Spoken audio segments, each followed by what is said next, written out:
గెలిపించింది మీరే కదా. మరి రేపైనా ఈ 2 గెలిపించాల్సింది, తెలంగాణలో 14 గెలిపించడానికి ఆశీర్వదించాల్సింది మీరే కదా మిత్రులారా. ఇవాళ నేను ఒక్కటే మాట చెప్పదలుచుకు, 94 నుంచి 2004 వరకు తెలుగుదేశం పార్టీ అధికారంలో ఉంది. 2004 నుంచి 2014 వరకు డాక్టర్ వైఎస్ రాజశేఖర రెడ్డి గారి నేతృత్వంలో కాంగ్రెస్ అధికారంలో ఉంది.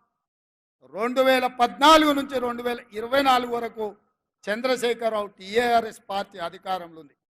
ఇవాళ ఈ వేదిక మీద నుంచి చంద్రశేఖరరావు మందేసినవో మంది వేయలేదో నాకు తెలియదు, నువ్వు వండుకున్నావో పండుకోలేదో నాకు తెలియదు. వాళ్ళ ఇంట్లో నేను చెప్తున్నా, లేపూరి చంద్రశేఖరరావుని టీవీ చూపించు రేవంత్ రెడ్డి ఏం చెప్తున్నాడు. 2024 నుంచి 2034 వరకు కాంగ్రెస్ పార్టీ తెలంగాణ గడ్డ మీద ఈ 10 ఏళ్ళు ప్రభుత్వం ఉంటుంది. 30 జెండా తెలంగాణ గడ్డ మీద ఎగరేస్తాం. ఇది మా కార్యకర్తల మీద ఆనా. పాలమూరు బిడ్డగా నేను మాటిస్తున్నా. 10 ఏళ్ళు తెలుగుదేశం, 10 ఏళ్ళు కాంగ్రెస్, 10 ఏళ్ళు బీఆర్ఎస్, మళ్ళా 10 ఏళ్ళు పాలమూరు బిడ్డగా చెప్తున్న కాంగ్రెస్ ప్రభుత్వం. ఇందిరమ్మ రాజ్యం ఉంటుంది. దళితులకు, గిరిజనులకు, బడుగులకు, బలైన వర్గాలకు, ఆదివాసీలకు, మైనారిటీలకు, మహిళలకు, నిరుద్యోగ యువకులకు, ఉద్యమకారులకు, అమరవీరుల కుటుంబాలను ఆదుకొని బాగు చేసే బాధ్యత నాది. పాలమూరులో ప్రతి ఎకరాకు నీళ్ళిచ్చే బాధ్యత నాది. నాకు వయసు ఉంది, ఓపిక ఉంది. ఎవడన్నా అటు ఇటు చేస్తే తోక గత్తిరిచ్చే కత్తెర నా జేబులోనే ఉంది బిడ్డ. అందుకే మిత్రులారా, ఇది మళ్ళీ మళ్ళీ వచ్చే అవకాశం కాదు. ఈ అవకాశాన్ని జారవిడ్చుకుంటే 10 మంది ముందల పలసనైపోతాం. పాలమూరు బలహీన పడుతుంది. పాలమూరు మళ్ళీ ఎడారిగా మారుతుంది.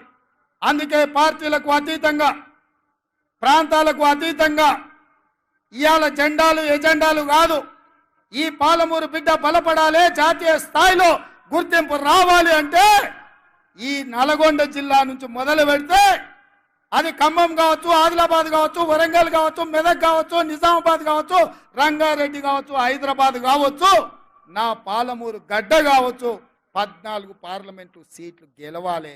రాహుల్ గాంధీ దేశానికి ప్రధానమంత్రి కావాలి. రాహుల్ గాంధీ కశ్మీర్ నుంచి కన్యాకుమారి వరకు 150 రోజులు 4000 కిలోమీటర్లు ఎర్ర టెండలో మంచు కొండలో పాదయాత్ర చేసినప్పుడు మొట్టమొదట కృష్ణా నదిని దాటుకొని కర్ణాటక నుంచి ఈ పాలమూరి గడ్డ మీద పాదం మోపిండు మన నాయకుడు. తెలంగాణలో పాదయాత్ర ఈ పాలమూరులోనే ప్రవేశించిండు. మిత్రులారా, కృష్ణా ఎట్లా పరవళ్ళు తొక్కి మన ప్రాంతానికి వచ్చిందో రాహుల్ గాంధీ గారు కూడా అదే విధంగా మన ప్రాంతంలో పాదయాత్ర చేసిండు. మరి మీ బిడ్డని ఇవాళ ముఖ్యమంత్రిని చేస్తే మనం రుణం తీర్చుకునే బాధ్యత లేదా అని నేను అడుగుతున్నా. అందుకే మిత్రులారా, వస్తారు, ఒకళ్ళ మాటలు చెప్తారు, నువ్వు నాకు తెలుసా అంటారు, ముందంతా మనం ఒకటే పార్టీలో ఉన్నామంటారు, అన్ని కాకి కథలు అన్నీ చెప్తారు, నక్క వినయాలు ప్రదర్శిస్తారు. వాళ్ళ పేర్లు నేను చెప్పాల్సిన పని లేదు. మొన్నటి వరకు దొరల గడీలు బద్దలు కొడతామన్న మా మిత్రుడు మాదిగల వర్గీకరణకు అసెంబ్లీలో కొట్లాడితే నన్ను తమ్ముడు సంపత్ కుమార్ని అసెంబ్లీ నుంచి సస్పెండ్ చేసినోడు ఆ చంద్రశేఖరరావు. అట్లాంటి పక్కన మా మిత్రుడు ప్రవీణ్ కుమార్ పోయి చేరడము మన పాలమూరు ఆత్మగౌరవానికి మంచిదా? మీరు ఆలోచన చేయండి. అందుకే మా పెద్దలు దామన్నను ఏబిసిడి వర్గీకరణ మీద ఢిల్లీకి వెళ్ళు, సుప్రీంకోర్టులో మాట్లాడు,